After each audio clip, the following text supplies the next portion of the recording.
seen émission yeete mooy dellu si di waxtaan ak yéen ci produit yi ak njëriñam ñi ngi ci ànd nag ak Assol moom nga xam ne moo leen di indil engrais granulé yu baax yi ak engrais foliaire mën ci Sénégal.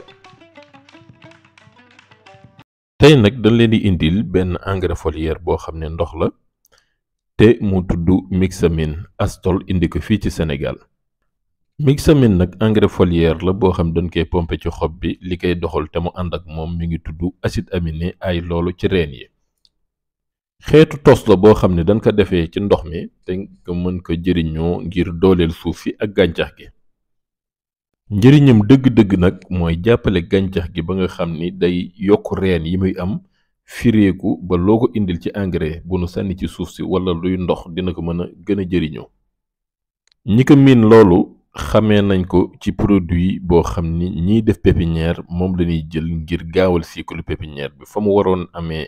weer ak fukki fan ak juróom su amee weer rek mën na mat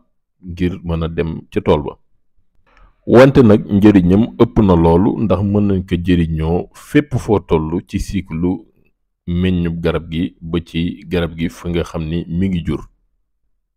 ndax lu reen yi gën a bare rek gën a baax ci gàncax gi ngir mu mën a jëriñoo ndox meeg ferñeent yi nga xam dina dajeek moom ci suuf si.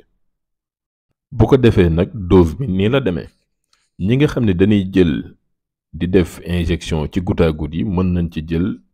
20 litres ba 40 litres par hectare mooy ñi nga xam dañ am injecteur d'engrais. ñi nga xam ne serre lañu yor yu 1000 mètres carrés junni mètres carrés ñoom 2 litres ba 4 litres lañuy soxla pour 1000 mètres carrés. ñeneen ñi nga xam ne nag dañuy faral di pomper tool yi nga xam ni ci àll bi la nekk ñoom dinañ jël 2 ba 6 litres par hectare soo koy xayma ci lu mu ci mbàndum pulvérisateur bi day nekk 2 kaasu ataaya ci mbàndum pulvérisateur bi mooy dose bi. produit bi nag am na njëriñ loolu ñiy liggéey mbayum dër maanaam maraîchage soo tolloo ci pépinière mën nga indi produit bi 2 yoon ci 2 kaasu ataaya par mbàndum pulvérisateur. soo weesoo loolu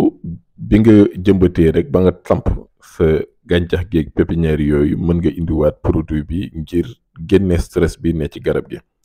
su weesoo loolu ci maraîchage nag moom semaine bu ne su la ko sa doole mayee mën nga ko indi di